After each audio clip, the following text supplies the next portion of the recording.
HUT के संदिग्ध आतंकियों से जुड़ा यह खुलासा हुआ है। सौरभ राजवैद्य के परिजन ने अपनी बहू पर आरोप लगाए हैं। सौरभ की पत्नी सुरभि उर्फ राहिला पर यह आरोप परिजनों ने लगाए हैं। सुरभि ने सौरभ पर धर्मांतरण का दबाव बनाया, ये परिजनों का कहना है। शादी के बाद वादा पूरा करने का दबाव बनाने का आरोप है। सुरभि की भी जांच करे एनआईए और एटीएस।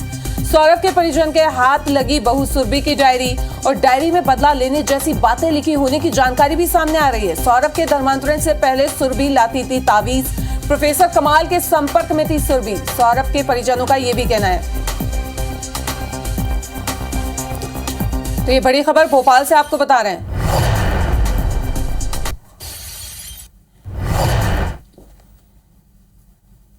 हिजबुल तहरीर में पकड़े गए संदिग्ध आतंकी सौरभ राजवैद्य उर्फ मोहम्मद सलीम के मामले में एक और चौंकाने वाला यहाँ पर बड़ा खुलासा हुआ है। इस वक्त सौरभ के मम्मी पापा हमारे साथ मौजूद हैं।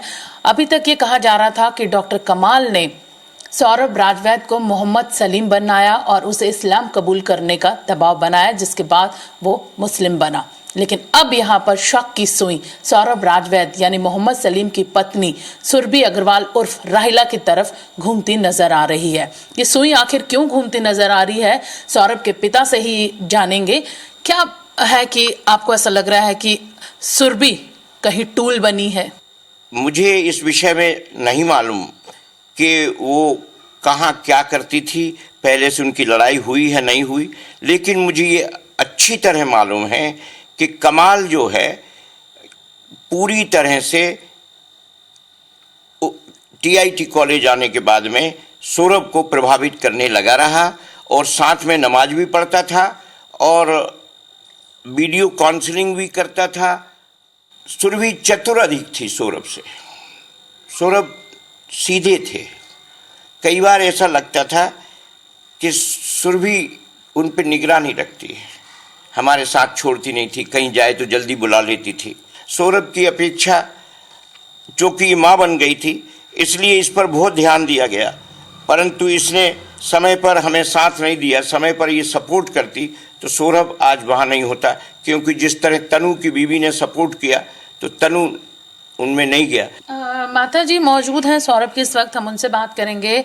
यहाँ पर ये बात आपको लगता है कि कहीं ना कहीं जिस तरीके से धर्म परिवर्तन सौरभ ने किया, सुरभि उसकी ज़िंदगी में आई, सुरभि भी एक टूल बनी? आंटी, इनका पहले शादी के पहले कॉलेज में ये भी थे, इसके साथ 2-3 और भी जो भी थे, उनके तो नाम नहीं याद, झगड़ा हुआ था। इसने कॉलेज छोड़ दिया, इस कॉलेज में आ गया। इसके बाद फिर इनका कैसे दोस्ती हो गई। इसके बाद कमाल आ गया। अब कमाल इनके लिए नोट्स की फोटो कॉपी करके आदान प्रदान करता था, सीडी भी देता था। ये चुपचाप कमरे में देखते थे, पढ़ते थे। सौरभ ने मुझे भी बताया। मैंने कहा भैया मैं तुमको ला के दूँगी बैरेशिया से, इससे अच्छे हैं सब है, तो बस फ़ोटो कापी कर करके बोली बहू की फ़ोटो कापी करो, फ़ोटो कापी कर करके रखते गए। इसी बीच में एक दिन बहू को काफ़ी नाराज़गी दिखाई, खाना वाना नहीं खाए, कुछ नहीं खाए। कहने लगी वो तुम्हारे बेटे ने मुझे धोखा दिया। मैंने कहा किस बात का? कहने लगे उन्होंने वादा किया था, वादा नहीं निभाया। तो मैंने कहा कौन सा वादा बताओ, हम उससे कहेंगे वो निभाएगा। नहीं बताया। फिर मैंने सौरभ से पूछा, मैं सौरभ इनसे कौन सा वादा किया था? उसने भी नहीं बताया। मैंने बहुत बार पूछा, दोनों ने नहीं बताया। तो मैंने कहा होगा कोई वादा आपसी में संबंध में, हम पता नहीं। अब हमको ये लगता है शायद यही वादा होगा जो नहीं, मतलब वो बार बार कह रही थी। दोनों ने नहीं बताया। लेकिन कमाल ने इनको खाने पे बुलाया। खाने पे बुलाने के बाद में जब भी हम ये समझाते, हम कुछ कहते, वो कमाल से पूछता और कमाल जो कहते वो ही करता। आपको ये लगता है कि बहू जो थी वो भी पहले से ही कुछ मुस्लिम लोगों के उसके दोस्त थे और एक नेटवर्क जो था वो चल रहा था, और इसकी जो शुरुआत है धर्म परिवर्तन की सौरभ की, वो एक पूरे प्लानिंग के तहत हुई और भी उसकी ज़िंदगी में आई? प्लानिंग के तहत तो हुई है, ये तो सच है, क्योंकि नेटवर्क भी इसका चल रहा था। बाद में तो वो इतना डरा, जब तक भोपाल में रहा कुछ भी नहीं। इन्होंने कुछ षड्यंत्र रच के उसको हैदराबाद भेजा। हैदराबाद भेज करके ही ये सब कुछ हुआ है, और ऐसा उसको करा कि वो इतना डरने लगा। 1 महीने पहले मेरी बात हुई थी, बात कम करता था। मैंने कहा भैया बहुत दिन हो गए, तू आया नहीं, आ जा। कह अरे माँ मैं कहीं नहीं जाऊँगा, कहीं नहीं आ रहा। तो कल तुम लोग आ जाओ। पापा कैसे सबके हाल पूछता था, सबका ध्यान रखना, तुम लोग आ जाओ। मैंने कहा नहीं हम नहीं आएंगे। तो कहने लगे मैं मर जाऊँगा जब आओगे। मैंने तू कैसी बातें करता है रे, बस रख दिया। अब मतलब ऐसी खोई खोई सी बातें करता है। मैंने कहा सौरभ मुझे ऐसा लगता है तू कहीं फंस तो नहीं गए किसी मामले में, कोई षड्यंत्र में तो नहीं फंस गए? अरे नहीं माँ, ऐसी कोई बात नहीं है। ऐसा आंटी जब बहू बनकर सुरभि आपके घर आई थी, कुछ ऐसी गतिविधियां थी उसकी, ऐसी कुछ गतिविधियां थी जिससे लगता था कि वो मुस्लिम धर्म से जुड़ी हुई है? वो लाई थी गले में बांधने का वो तावीज मावीज, तो मैंने इससे ये कहा मैं सौरभ ये क्या है? कल ये लाई है। तो मैंने कहा क्या है ये? कहना ये सही रहेंगे। मैं ये तो सही है, मैं निकाल के फेंक, अपन लोग तो बांधते ही नहीं है, कुछ करते ही नहीं है। तो उसने फेंक दिया। एक बार एक अंगूठी भी लाई थी तो वो भी मैंने उतरवा दी थी इसकी। इसके बाद में फिर हम कम रहते थे, यहाँ आ जाते थे, बेरसी आ जाते थे, कम रहते थे। आंटी ऐसा लगता है कि अब इसमें ATS NIA को इस मामले में भी जांच करनी चाहिए कि सुरभि क्या पहले से ही इन सब तमाम लोगों से जुड़ी हुई थी, संदिग्ध लोगों से? जुड़ी तो थी, ये तो मुझे कुछ उसकी डायरी से ही पता चला। जब वो इनने निकाला तो उसकी डायरी मिली, उसमें मैंने पढ़ा तो उससे जुड़ी तो थी। क्या लिखा था उस डायरी में? अब मैंने तो उसको फेंक फाँक दी अभी कुछ दिन पहले। मैंने कहा अब देख पढ़ते करते कुछ सार नहीं है इसमें, तो मैं फेंक दी। बस ये है कि मैं इस बंदे से बदला लूँगी, ये मैंने उसमें एक लाइन देखी थी। पर अब क्या बदला है कि कौन सा बंदा, अब मैं ये नहीं समझती कौन से बंदे का बात कर रही थी वो, ये तो नहीं। लेकिन जुड़ी तो थी वो। शादी में भी वो लोग आए थे जो सौरभ ने कॉलेज छोड़ा था, वो 4-5 लोग थे। अब मैं तो जानती नहीं हूँ। मैंने 2 बार मीटिंग रखी, दूसरी बार तो 2 लोग मुसलमान इसके साथ आए, रात भर रहे, सब करे, पर इसको घेरे रहते थे, इसको अकेला नहीं छोड़ते थे। इसको जब भी कोई पास, ये इसको इतना दबाव डाला, जब ये बना जब भी दबाव डाला, जब भी इसने मुझसे कहा माँ ध्यान रखना, तुम अगर मुझे कुछ हो जाए तो तुम सबका ध्यान रखना। अभी आपकी बहू से बात हुई ये तमाम बातें सामने आने के बाद? क्या राहिला या सुरभि अग्रवाल जो है उससे आपकी बातचीत हुई? उसने जब इसको ले गए थे उसे फ़ोन लगाया तो ऐसा कुछ गोल मोल फ़ोन करके रख दिया। मैंने फिर मुझे दिमाग में आई इसने ऐसा फ़ोन पर बात ऐसे क्यों करी, और झट से दे दिया और बच्चे को दे दिया। मैंने कहा क्यों तुम्हारा गला क्यों लग रहा? कहने वो सर्दी हो रही है। मैंने कहा तुम्हें ऐसा हो रही हो क्या कि तबीयत ठीक नहीं है? फिर मैंने कहा मैं तुम सच बताओ क्या बात है। नहीं बताया, फिर उसने फ़ोन रख दिया। फिर मैंने कहा लगाया, मैंने कहा तुम मुझे बिल्कुल सच बताओ, कुछ गड़बड़ दिख रहा है मुझे। तब उसने ये बताया कि सौरभ को पुलिस ले गई है और मेरे घर की खाना तलाशी ली है, तो आप उसको बचाना, मुझे षड्यंत्र करके हैदराबाद भेजा, ये बात कही। इसके बाद दूसरी बार फ़ोन आया तो उसने दूसरी तरह की बात करी। तीसरे दिन फ़ोन आया, तीसरे तरह की बात करी। इसके बाद फिर हमारा फ़ोन नहीं लगा। आप चाहते हैं अंकल कि इस बारे में भी जांच हो कि कहीं सुरभि टूल तो नहीं बनी है? NIA ATS इस बारे में भी जांच करे? नहीं, टोटल इंक्वायरी होना चाहिए, दूध का दूध पानी होना चाहिए। और इससे 2 लाभ तो होने वाले हैं कि आगे भटकने वाले लोग बचेंगे और शायद सौरभ को भी सही जांच होकर न्याय मिल सके।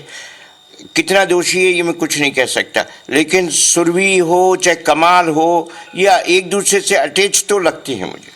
बिल्कुल आप सुन सकते हैं यहाँ पर कि कई ऐसी बातें हैं जो यहाँ पर सौरभ उर्फ मोहम्मद सलीम के माता पिता ने यहाँ पर बताई हैं, जो सुरभि यानी जो उनकी बहू है जो अब राहिला बन चुकी है उसकी तरफ उंगली उठती है, इशारा होता है कि वो सवालों के घेरे में है, क्योंकि जो चीज़ें यहाँ पर उन्होंने बताई हैं उससे यहाँ पर ये जाहिर होता है कि कहीं ना कहीं प्रोफेसर कमाल के साथ ही सुरभि ने भी सौरभ को मुस्लिम बनाने में कोई कसर नहीं छोड़ी है। फिलहाल अब यहाँ पर परिजन मांग कर रहे हैं कि ATS और NIA को इस तथ्य पर भी जांच करनी चाहिए कि क्या सौरभ को मोहम्मद सलीम बनाने में उसकी पत्नी सुरभि को ही टूल बनाया गया।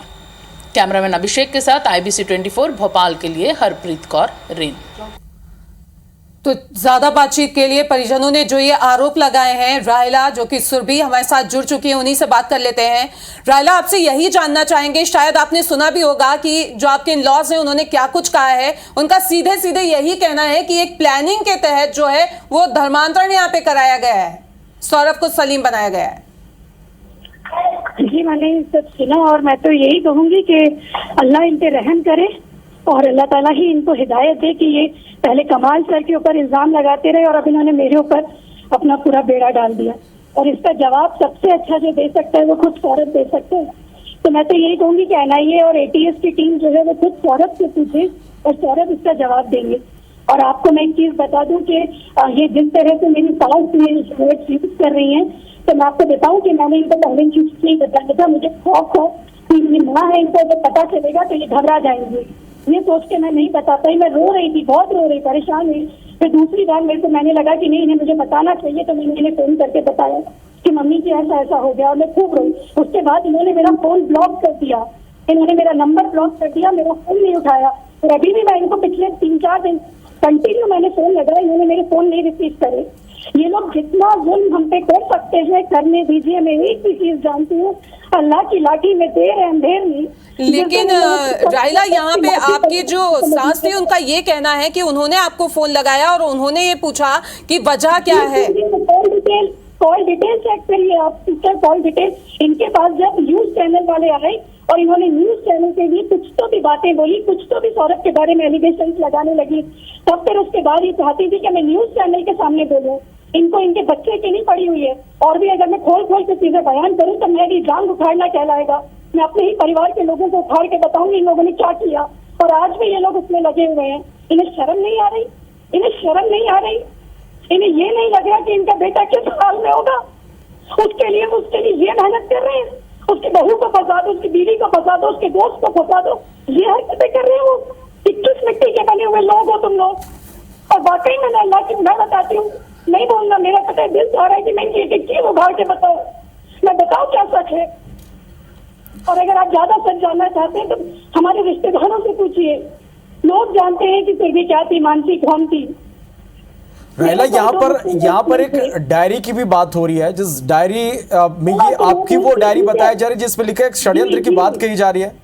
जी जी, मैं आपसे बोलती हूँ, वो डायरी ये इतनी सीधी नहीं है। मेरी सास जो आपके सामने बैठी है, ये इतनी सीधी नहीं है जो कह रही है कि हमने पहले से फेंक दी। अगर ऐसी कोई डायरी होती तो ये संभाल के रखी होती आज तक।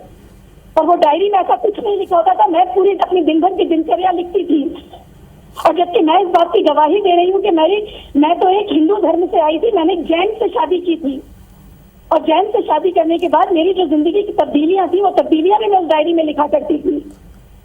राहिला, परिजनों का ये कहना है कि आपकी जो गतिविधियां थी वो पूरी तरह से संदिग्ध थी, सौरभ पर आप लगातार नजर रखती थी, उन्हें आने जाने से रोकती थी।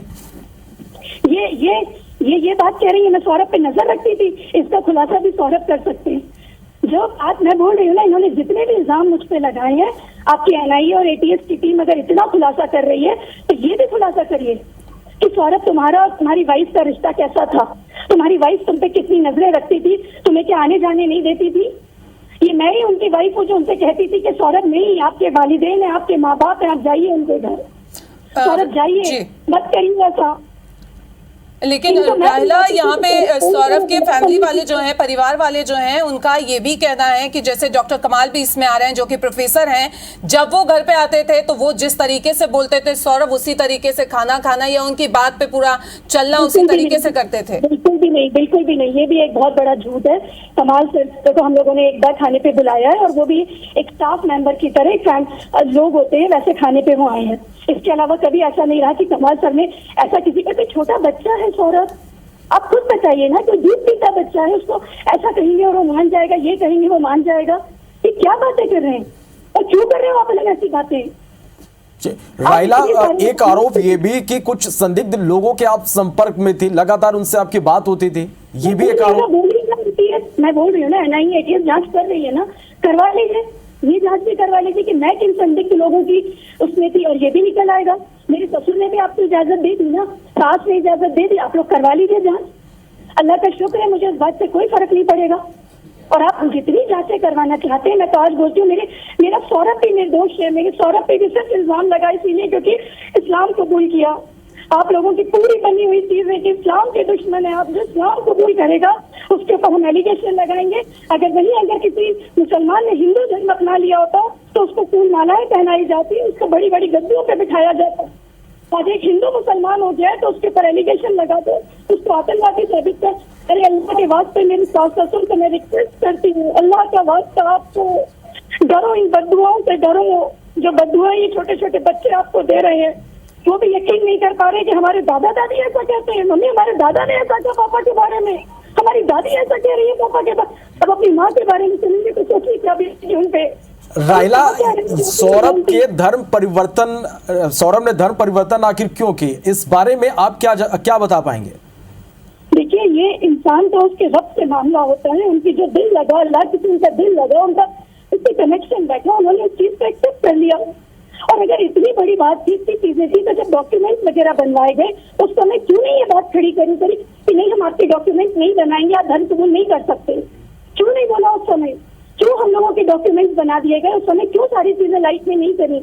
आज जब सब इस तरह का कोई एलिगेशन लगाया जा रहा है, लेकिन तो एलिगेशन पूरा आप पे ही लग रहा है। रायला, फैमिली वालों का यही कहना है कि आपने उन पे दबाव बनाया धर्म परिवर्तन करने के लिए।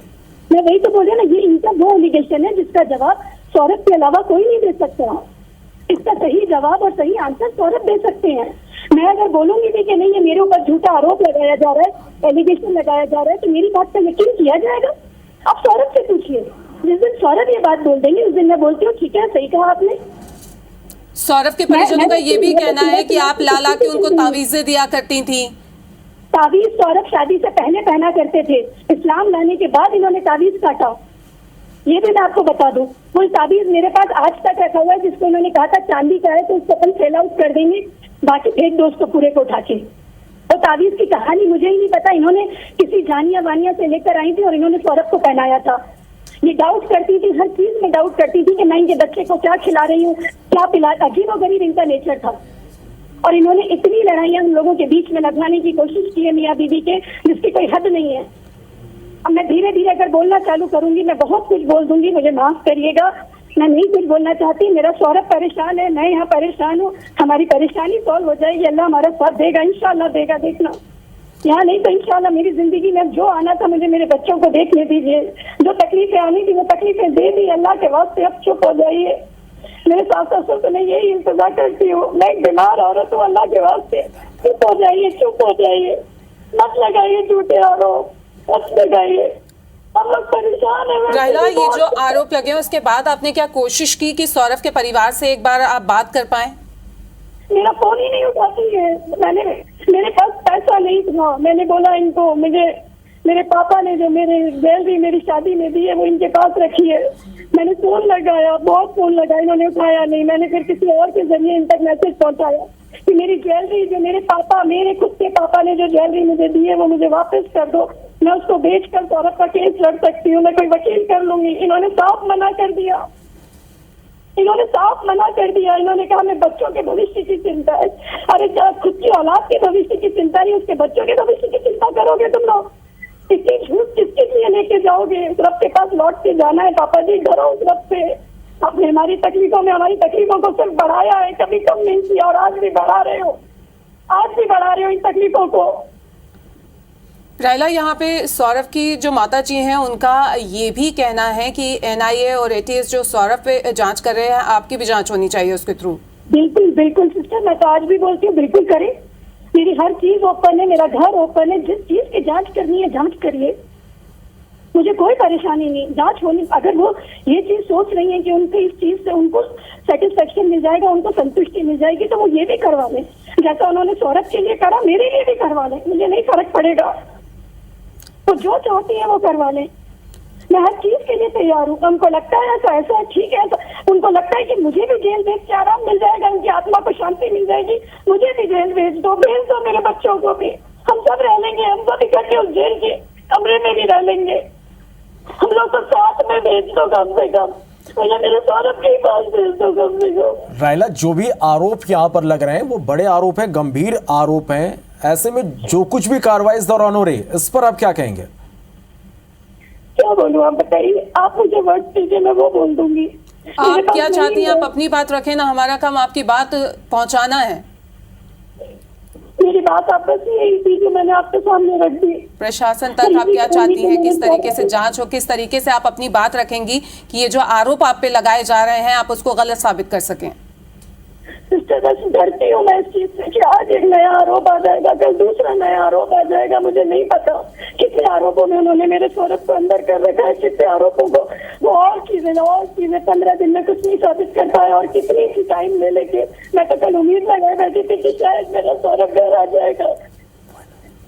हमारे तो दिन कैसे कट रहे हैं, कि पल कैसा कट रहे हैं वो अल्लाह जानता है।